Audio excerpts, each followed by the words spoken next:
नमस्कार, स्वागत है आपका। मैं आपके साथ स्टेशन एंड मोर। आप देख रहे हैं स्टेशन एंड अनफिल्टर्ड। हरियाणा की राजनीति में आजकल जो सियासी बयानबाजी हो रही, उससे सियासी पारा बहुत ज्यादा हाई है। पहले बीजेपी की राज्यसभा सांसद रेखा शर्मा ने पूर्व मुख्यमंत्री स्वर्गीय चौधरी भजनलाल को लेकर विवाद टिप्पणी की, जिसको लेकर खूब बयानबाजी हुई, खूब सियासी हलकों में माहौल गरमाया।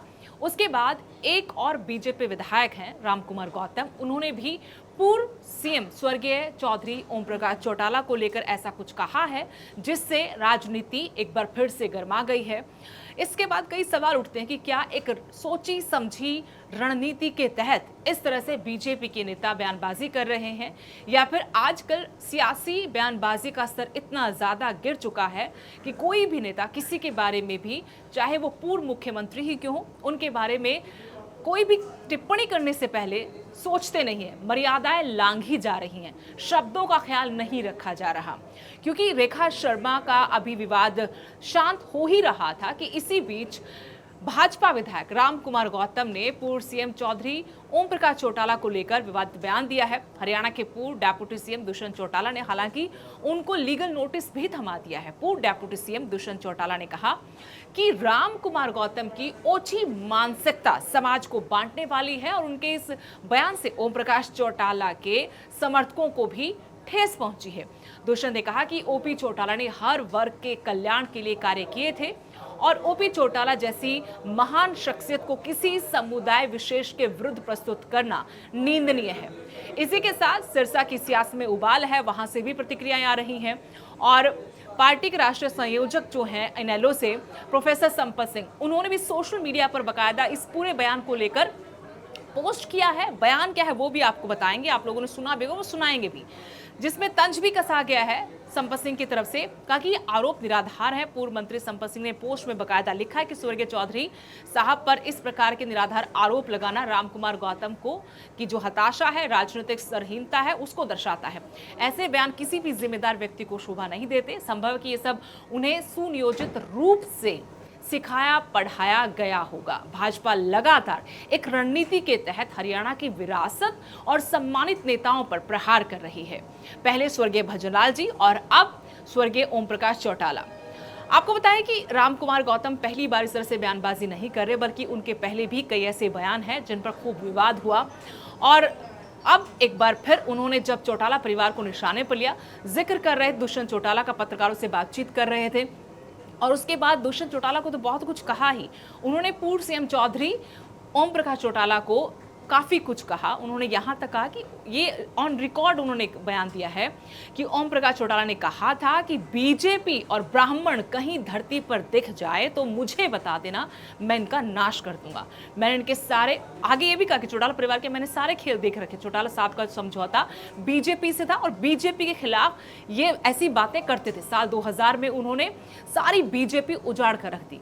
विधायक रामकुमार गौतम ने कहा कि उनके बारे में क्या बोलूं, अब तो इस धरती पर भी वो नहीं है। रिकॉर्ड की बात है, बकायदा उन्होंने कहा कि सारी बातें रिकॉर्ड की है कि किसी ब्राह्मण को डेप्यूटी स्पीकर या फिर चीफ पार्लियामेंट्री सेक्रेटरी तक उन्होंने नहीं बनाया। कहता था कि इस कौम का नाश कर दूंगा। नाश तो खुद का ही हो गया। रुपए हैं, उनको खाओ पियो जियो या सेटिंग करके कहीं ना कहीं अपने आप को बचाते रहो।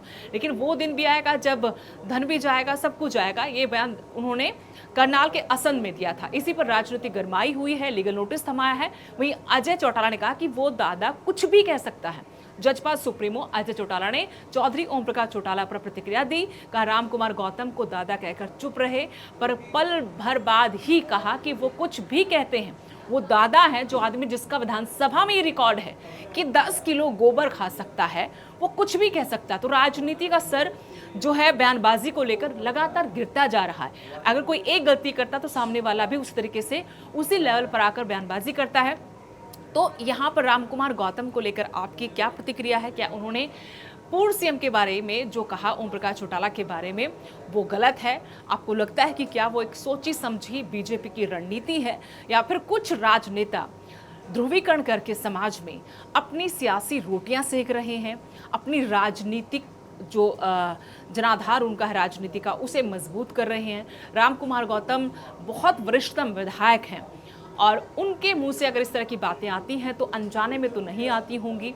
ज़रूर इसके पीछे उन्होंने सोचा होगा और पहले भी वो बीच बीच में इस तरह से बयानबाजी करते रहे हैं जिस पर काफ़ी बवाल हुआ था। अब ओम प्रकाश चौटाला को उनको सीधे-सीधे निशाने पर लिया है। चौटाला परिवार को लेकर ये भी कहा कि लोगों का बेवकूफ़ बनाए हैं, लोग बड़े को नहीं क्योंकि अब जो जाट समुदाय है वो समझ चुका है, पढ़ा लिखा है, आईएएस ऑफिसर बन रहे हैं, आईपीएस ऑफिसर्स बन रहे हैं। तो इस तरह से जो बयानबाजी भाजपा के अंदर हो रही है, उसमें क्या कोई सोची समझी रणनीति है या फिर अनायास ये बातचीत करते हुए ऐसी बयानबाजी नेताओं के मुंह से हो रही है? क्योंकि राम कुमार गौतम को लेकर पहले से अभय सिंह चौटाला ने कहा था कि वो मुझे जहां भी मिलेंगे मैं उनको गले से पकड़ूंगा। जिस तरह से वो बयानबाजी कर रहे हैं और मैं अगर कार्यकर्ताओं को खुली छूट दे दूं तो फिर वो किसी भी हद तक जा सकते हैं, लेकिन मैंने अपने कार्यकर्ताओं को, युवाओं को रोका हुआ है। तो हरियाणा की राजनीति में बयानबाजी पहले भी होती थी, लेकिन उसके कुछ मर्यादाएं थी, उसके शब्दों का इस्तेमाल जो होता था वो कुछ अलग तरीके का। लेकिन अब जिस तरीके से बयानबाजी हुई है, राम कुमार गौतम की हो या फिर रेखा शर्मा की, उसको लेकर सियासी बवाल तो मचा ही है, लेकिन इसके साथ साथ कई सवाल भी खड़े हुए हैं कि जो राजनीतिक बयानबाजी की मर्यादा है वो तार तार होती जा रही है और वो बार बार हो रही है। बार बार होने से सवाल जरूर जहन में आता है कि आखिर इसके पीछे क्या वजह है, या अनजाने में ये सब कुछ हो रहा है, या फिर कुछ लोगों को टारगेट किया जा रहा है ताकि उनका जनाधार फिर से इतना मजबूत ना हो। क्यों हम जानते हैं कि चौधरी भजनलाल का परिवार हो या फिर चौटाला परिवार हो, ओम प्रकाश चौटाला का परिवार हो, इनका राजनीतिक कद काफ़ी बड़ा और इनका जनाधार काफ़ी मजबूत रहा है प्रदेश में। भले आज हालात बिल्कुल उसके उलट हों, लेकिन बार बार ये बयानबाजी को लेकर विशेषज्ञ भी कहते हैं कि इन परिवारों की मजबूती नहीं चाहती भारतीय जनता पार्टी। आपको क्या लगता है? क्या सबसे पहले तो यही बताइए, क्या इस तरह की बयानबाजी राजनीति में होनी चाहिए? किसी के प्रति भी क्या होनी चाहिए? कोई कुछ भी है, खासकर जो पूर्व में दिग्गज रहे, कई बार प्रदेश की बागडोर जिनके हाथों में रही? तो आप कमेंट सेक्शन में अपने कमेंट देकर ज़रूर इस पर अपनी राय रखें।